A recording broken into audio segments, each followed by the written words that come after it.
How will you not fall into those excesses and those other things that happened before this time around? What lessons have you learned? Once a family becomes part of pop culture, they stop living in private and start living as symbols. For the Chrisleys, that symbol was wealth, Southern charm, and carefully curated family dynamics. The cameras showed pristine outfits, mansion settings, and witty banter that entertained America every week. But what happens when the curtains close, and the walls you face aren't hallways in a mansion, but bunks in a cell block? Before prison, Todd openly admitted he was spending $300,000 a year on clothes. To some, that's legendary. To others, reckless. But after incarceration, the glitz was gone, and he sounded like a different man. The question is whether this shift was genuine transformation or just another chapter in a long public performance. And that is where our story begins. From fashion excess to prison stripes. Luxury is intoxicating. The kind of spending most people only dream about was routine for Todd Chrisley. Closets stacked with designer suits, wardrobes refreshed each season, image polished to perfection. But he now admits, bluntly, he never really needed all that. He says if he wants nice clothes now, he'll get them, but not for anyone's approval, and never again to chase validation.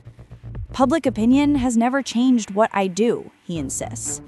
That's a bold claim, but let's be real. When people once defined you by your closet, and now the only thing hanging above you is the memory of prison rules, change isn't just inevitable, it's survival. Still, losing luxury wasn't the hardest shift, because behind the fashion headlines came another story, one that no amount of fabric could shield them from. But that wasn't the whole story. 2. Grief behind bars. The Chrisleys talk a lot about lessons, but nothing marked them deeper than grief. When Savannah's boyfriend Nick passed, the family lost more than a person. They lost a daily presence. He wasn't just visiting on weekends. Nick was embedded in their home, traveling with them, showing up at trial, even attending court when they weren't together as a couple. Loyalty like that doesn't just fade. Todd describes how unbearable it felt to process that loss from behind the locked door. He couldn't comfort Savannah. He couldn't attend the funeral. He couldn't even hug anyone. Instead, he cried himself to sleep. What stands out most are the quiet acts of compassion.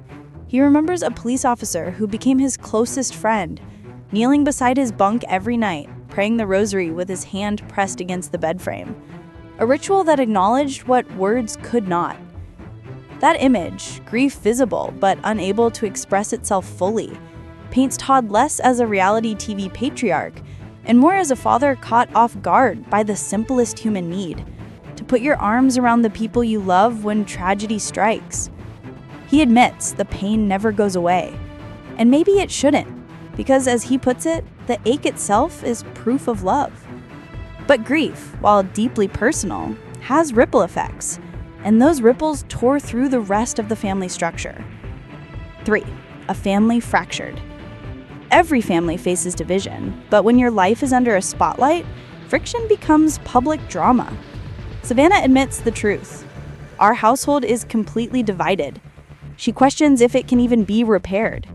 That level of brutal honesty shocked fans who remembered their polished, picture-perfect on-screen personas.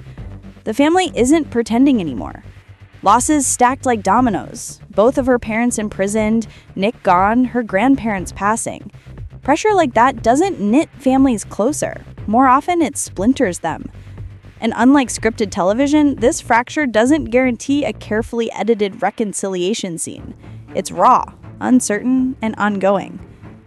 But with parents serving time, someone had to hold the public narrative together. And Savannah filled that role, whether ready or not. 4. Savannah the advocate. While headlines painted her parents as disgraced celebrities, Savannah went on offense. Podcasts, interviews, statements. She told anyone who would listen about her family's side of the case. She positioned herself as their voice when they couldn't use theirs. She even dropped one of the boldest claims to date, that they were on the cusp of a pardon. Now, let's be clear, no official confirmation exists. Reports don't verify it, political insiders haven't put a stamp on it. Right now, it's a hope, not a guarantee. But headlines love simple lines, and that one made waves. For Savannah, advocacy was personal. She had watched her parents fall, mourned Nick, lost her grandparents, all within a brutal 2-year window. Being the family's megaphone might have been more survival mechanism than PR strategy. Her persistence gained her both critics and fans. But for her father, watching that campaign unfold from behind bars left him torn between pride and powerlessness. 5. Parent by phone call. Parenting through glass and telephones is not the vision anyone imagines. Todd describes needing to be Savannah's cheerleader while locked inside. At times, he wanted to tell her to stop, too risky, too overwhelming. Other times, he wanted to tell her to push harder. That back and forth shows a real father's conflict, guiding but from a distance too wide to cross. Every great job or slow down had to be filtered through phone calls, not daily presence. And every sentence was a gamble, inspire or discourage. That's not the polished reality TV parenting America was used to watching. It was raw, reduced to a single human exchange, a dad trying to show up when circumstances chained him away. And inside those walls, Todd says many around him gave up. They lost hope. He held on to it, which leads directly to the next revelation. 6. Hope in a hopeless place. Most of these men have lost hope, Todd says. The government stripped them of it. In that bleak environment, he recognized the rarest privilege. He wasn't just another inmate. He calls himself the 1%, not because of wealth anymore, but because he had support from people outside, people who believed in him, prayed for him, and kept him tethered to the possibility of a life beyond metal fences. That's how he reframes everything. The once wealthiest 1% transformed into the spiritually protected 1%. To some, that sounds faithful. To others, arrogant. But whichever way you lean, the sincerity of the perspective is clear. And yet, just because he stepped out of prison doesn't mean prison stepped out of him. He admits it openly. Memory makes it inescapable. Every day outside, he carries the weight of those still inside who weren't given the same extraordinary support network. It's sobering. But step outside his words and another storyline hovers louder. The ongoing media war around the Chrisleys' reputation. 7. Rebuilding image versus rumors. Every time the family speaks, two audiences immediately form. One says, "See, they've changed." The other says, "Spin." Reality check. Critics argue these interviews are damage control. Supporters claim this is the most honest version of the Chrisleys we've ever seen. Which is true? Depends on who you ask. Meanwhile, rumors swirl. Speculation of new documents being released, alleged receipts that could prove their version of events. Reports claim producers know controversy keeps season premieres alive, so they push those stories into the spotlight. None of it is fully verified. But in the algorithm economy, truth almost comes second. Controversy always wins.